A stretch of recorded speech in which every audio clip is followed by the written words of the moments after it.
সরকারি রাজস্ব ফাঁকি দিয়ে অনুমোদনহীন বালি উত্তোলনের অভিযোগ। বরাক জাটিঙ্গায় বালি মাফিয়ার দাপট। বরাক নদীতে অভিযান চালিয়ে বালি বোঝাই বাহন আটক করল বন বিভাগ। জাটিঙ্গা নদীর বিভিন্ন স্থানে ঘাট কেটে নিয়ম বহির্ভূত উপায়ে বালি উত্তোলনের অভিযোগ। বড়খোলা রানীঘাটে বালি উত্তোলনের সময় আটক বালি বোঝাই গাড়ি।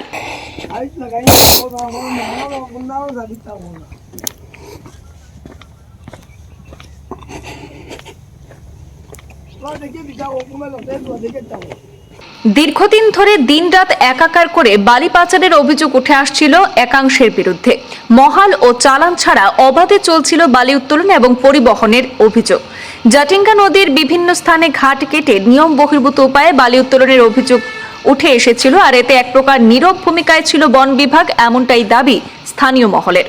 প্রশ্ন হচ্ছে, যেখানে মহাল নেই সেখান থেকে প্রতিদিন রাতের অন্ধকারে একাংশের দ্বারা বালি উত্তোলন করে বিভিন্ন এলাকায় পরিবহন করা হচ্ছে। বারবার প্রশ্ন উঠেছে, কার নেতৃত্বে এইসব পরিবহন চলছে?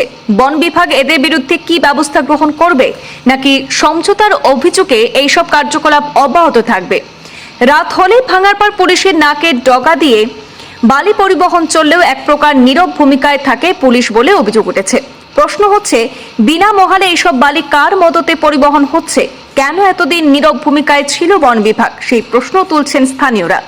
শুধু বরাক নদী থেকে নিয়ম বহির্ভূতভাবে বালি উত্তোলন করে পরিবহন চলছে এমনটা নয়, জাটিঙ্গা নদী এবং হারাং নদী থেকেও অবাধে বালি পরিবহনের অভিযোগ রয়েছে, আর এতেই সরকারের লক্ষ লক্ষ টাকা রাজস্ব ক্ষতির মুখে পড়ছে বলে অভিযোগ উঠছে।